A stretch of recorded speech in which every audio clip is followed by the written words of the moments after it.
Selamat sore. Sore hari ini kita berada di Pantai Lampu dan kita akan ditemani oleh Dr. Gunnar Stange. Beliau adalah seorang antropologi dan juga seorang dosen dari University of Vienna di Austria. Selamat sore, Pak Gunnar. Selamat sore, Nadia. Bisa cerita tentang ketertarikan Gunnar dengan Indonesia? Iya, perjalanan saya dengan Indonesia sudah cukup jauh. Mungkin kita bisa katakan saya mulai datang ke Indonesia tahun 2001. 2001 saya mulai kuliah 2000 ekonomi dan jurusan Asia Tenggara dan namanya bahasa juga, bahasa Indonesia dan bahasa Inggris. Itu kombinasi kuliah yang hanya bisa dikuliah di Passau waktu itu di Jerman Tenggara. Ya. Jadi ada kebersamaan Indonesia di Asia Tenggara, saya kuliah di Jerman Tenggara. Dan kita tarikan Indonesia memang pada hari pertama saya masuk ke Indonesia, saya tahu oke, ini saya akan menghabiskan banyak waktu di sini. Karena memang seperti turis, saya pertama kali masuk ke Bali, lalu keliling Bali ke Jawa. Dan dari Jakarta saya pulang waktu itu. Sebelumnya kerja 4 minggu di Inggris untuk cari duit untuk melakukan itu. Nah, waktu itu saya sudah mulai belajar bahasa Indonesia di sekolah atau di universitas, dan itu memang sangat bantu waktu itu karena langsung bisa bercakap sama orang dan memang diterima dengan sangat baik. Ini yang saya masih sangat ingat, bagaimana mungkin kita bisa sangat akrab dan sangat terbuka dengan orang yang tidak pernah kita ketemu. Nah, itu memang saya merasa sangat tersentuh dan saya merasa oke, ini luar biasa berapa banyak yang orang-orang siap untuk membagi dari budaya mereka, dari pengalaman mereka. Itu pengalaman yang saya nggak tahu dari Jerman. Kalau kita baru jumpa seorang di Jerman agak jauh ya. Jadi comfort zone di Indonesia memang tidak begitu jaraknya jauh seperti contohnya di Jerman atau di Austria ya, di Eropa bisa kita katakan. Nah, dan memang kita mulai dengan hal yang biasa, makanan ya enak ya. Ini dan tidak pernah habis coba apa adanya. Selalu ada sesuatu yang belum dicoba sebagai contoh. Dan tentu saja waktu itu memang Indonesia dalam situasi baru mulai transisi demokrasi. Jadi ini memang juga ada perasaan sesuatu yang baru yang mulai. Dan kalau kita contohnya waktu itu berbincang dengan mahasiswa, kita bisa lihat mereka mau sesuatu yang baru. Mereka mau menjadi bagian dari proses itu. Mereka ada harapan besar sejak lebih 30 tahun diktator Soeharto kan. Jadi memang dan itu suasana yang saya tidak pernah bisa lepas sejak itu. Dan ya memang kuliah Asia Tenggara. Saya melihat di sini Gunnar membawa 24 mahasiswa dari Universitas Vienna, Fakultas Geografi. Kira-kira apa yang diharapkan dari kunjungan ini? Nah, kalau saya atau Aceh dan saya juga cerita yang agak panjang sudah. Pertama kali saya masuk 2005 habis tsunami. Dan sejak itu saya kerja di sini pada awalnya 2 tahun untuk salah satu LSM dalam rangka rekon rehab di Aceh. Dan tentu saja selama saya di sini saya menjadi tertarik dengan sejarah Aceh dan sejarah modern dan juga dengan sejarah konflik. Akhirnya saya memutuskan untuk mengambil S3 tentang transformasi konflik di Aceh. Jadi sejak itu saya sangat sering ke Aceh. Dan merasa itu bagian yang sangat penting dalam hidup saya, kehidupan saya. Dan saya mau membagi pengalaman saya dengan mahasiswa-mahasiswa. Dan oleh karena ada dia, ada teman-teman di sini, ada jaringan maksudnya, saya bisa masuk dengan mereka ke sini. Ya. Dan memang itu salah satu pengalaman yang luar biasa bagi mereka. Bisa bicara dengan begitu banyak orang yang menjadi bagian dari proses perdamaian itu, berunding lagi ya, yang merunding di Helsinki, MOU Helsinki, ya, dan itu sesuatu, itu pelajaran yang luar biasa untuk mereka bagaimana proses perdamaian ini dimungkinkan. Dharma wisata ini memang judulnya rehabilitasi dan rekonstruksi pasca tsunami, membandingkan Aceh sama Thailand. Dan kalau kita belajar masalah tsunami dan rekon rehab, tidak mungkin terlepas dari konflik. Jadi kita juga harus belajar bagaimana konflik dulu, dan bagaimana proses politik transformasi konflik itu.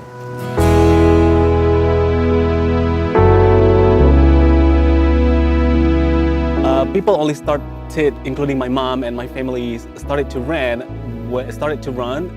when they see the wave coming, and that was even like my mom started to run after the second wave. So my mom did not survive. Only my two younger sisters survived while I was already here in Banda Aceh. I fled too, but I was lucky. I fled, I guess, like quite early, so the water didn't reach me.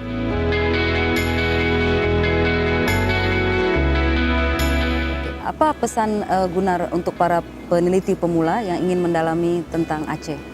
Dari segi antropolog sekarang saya mengajar di jurusan geografi, human geography, dan saya rasa itu juga ada beberapa masukan yang saya bisa kasih juga untuk geografi, dan saya belajar juga dari geografi.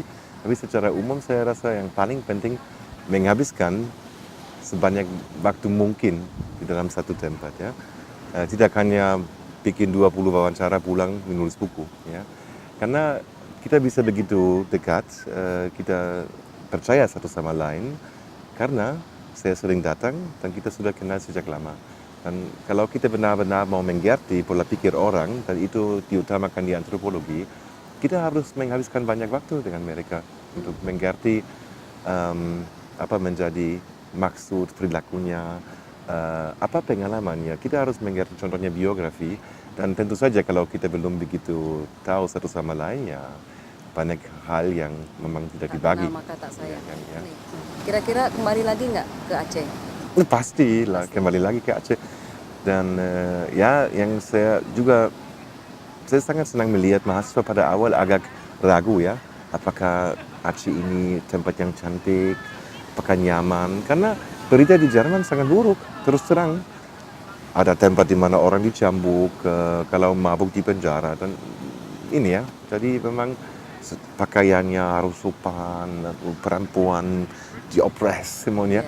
Tapi waktu kami datang, semuanya orang yang kita jumpai memang mendatangi kami dengan sangat baik sekali, terbuka, rahmat, diundang kopi ke sini, ke situ.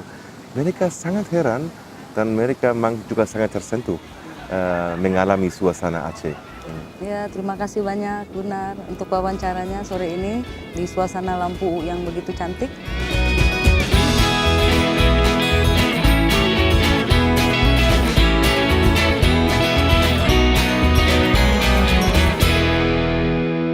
I was surprised by many things, like the people here seem to be very open-minded, and I liked to get in contact with them a lot, and it was so easy for me, like walking the street, often people just contact you, say hello, how are you, and it's easy to find somebody to go to a coffee shop and talk about things. Yeah, also maybe about things that confuse me, how Islam is practiced here. But the more I talk to the people, the less confused I was, I would say. And although there might be some differences, I respect, but do not fully feel. I see that the community works all in all well, I would say, from the 5 days I spent here. Most of the rules won't, and people are just relaxed, and the longer I stay here, the more I also feel like, yeah, I'm just fine being here, showing respect as I try to show respect for any other culture I take a look at in a foreign country, and yeah, I feel a lot of tolerance coming for Islam, and people here are very curious to meet foreigners. So first I have to say that of course I've been here only a few days, and I've always been in a privileged group here and met only a few people, so I'm not sure if it can be generalized, but my impressions are really good so far. And I'm very surprised that Aceh turned out to be completely different than I imagined.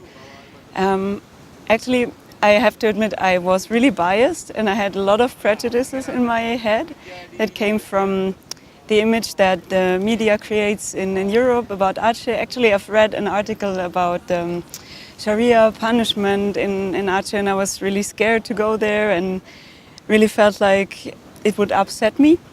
But then when I came here, it was completely different. And the first thing that struck me was that people were so open and friendly, and especially the women, which is maybe interesting because I'm a woman. And I realized they were visible, first of all. They were looking into my eyes, they were smiling, they were talking to me. And then when it came to the case that I could talk in English with someone, I realized also that all the women I've talked to had like really strong opinions and would just talk to you normally and not hold back on anything. And I was really impressed with that, and I wouldn't have expected that. Well, for me, it has been an amazing opportunity to come here and study this. Because first of all, I'm really interested in the connection of natural disaster and conflict and how these two can go together and can be maybe solved together.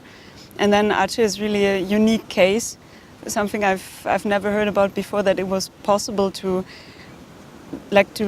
get something good from such a horrible disaster and kind of use it to solve a conflict. I find that really impressive. And also I think there can be a lot of lessons learned in conflict management from this, because from my impression it seems to work really well. And I'm also really surprised that the conflict parties were ready to talk to each other and to communicate. And that I think is really, really important, and is definitely something that can be learned here.